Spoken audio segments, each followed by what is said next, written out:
In dead last is Menias, for being a boss that betrays the primary playstyle of the game. The Lost Crown is a fast-paced action game where dodging, countering, and hitting are the only ways to win. So to have a boss that makes us play tag with him while constantly blocking our path with stationary projectiles is going to lose you some significant points. Honestly, this boss isn't all that hard, he's just annoying. It's impossible to get a clean combo off on him, and when he does stay still long enough, it's a trick every time so he can counter you. Honestly, this boss is pretty easy to fix as well. Just give us a constant supply of arrows and make it a fight based on archery. It would be thematically fitting, as well as a terrific gimmick fight. Instead, Menias is just an infuriating time waster.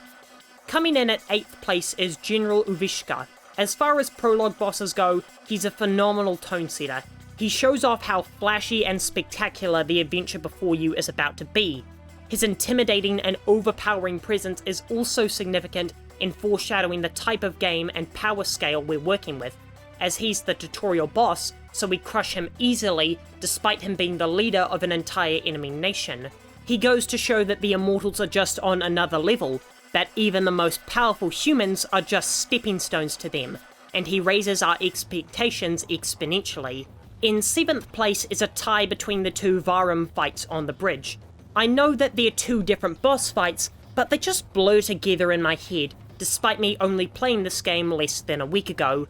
And that also goes to show why I wouldn't say I like this fight all too much.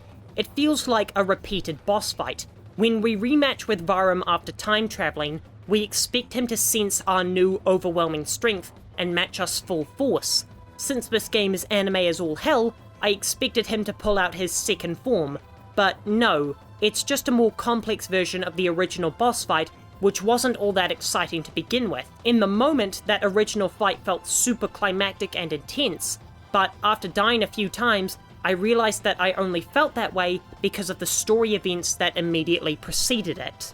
In 6th place is Kiana the Forest Queen. This fight has some fantastic special attacks, especially when she pulls out her Shadow Forest technique, and that was just the art team showing off how incredibly talented they are. Just a few things are holding her back for me.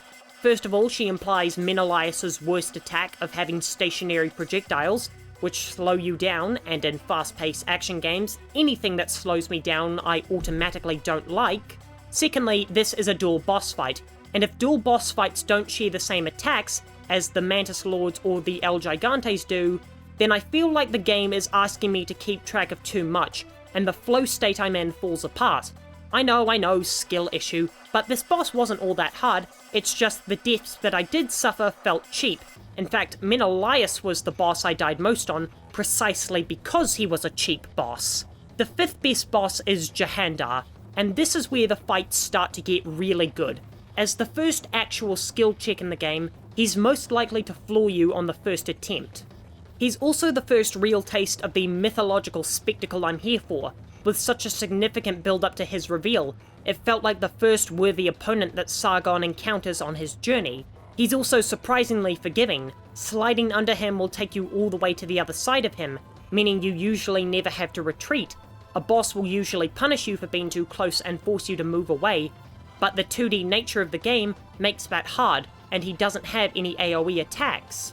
I'm unsure if I should criticize a boss for being too easy, like I would if he was too hard, but I feel this middle-of-the-road placement sums up my feelings quite well. The 4th best boss is Orod, and while he's still a fantastic boss with the best boss arena in the game, he's mainly this high for narrative reasons. It absolutely gutted me to see this vast, larger-than-life man get taken advantage of by Varum and sent to his death. He wasn't a stubborn idiot like Menias who deserved to die, he was just too trusting and simple-minded to understand that he was being tricked. And for him to lose his life to his friend over a lie is just such a heartbreaking moment, and I really felt terrible for Orod. The 3rd best boss is Azhdaha, and this fight is incredible. It's easily the most intimidating fight in the game. He ultimately delivers on his threatening aura, wiping the floor with you quickly. This is fast-paced and intense boss battle design at its finest, with a constant flurry of hard-hitting attacks. I love how he stays in the background so I can't just spam him with Athra surges. and his cinematic finisher is the best in the whole game, and when you add the significant plot relevance of the fight, you've got a recipe for a fantastic boss.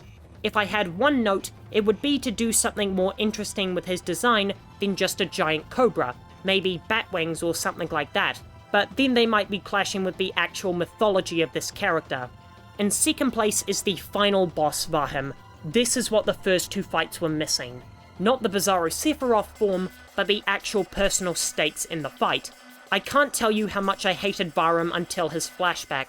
Until then his motivation was, I should be king because I am better.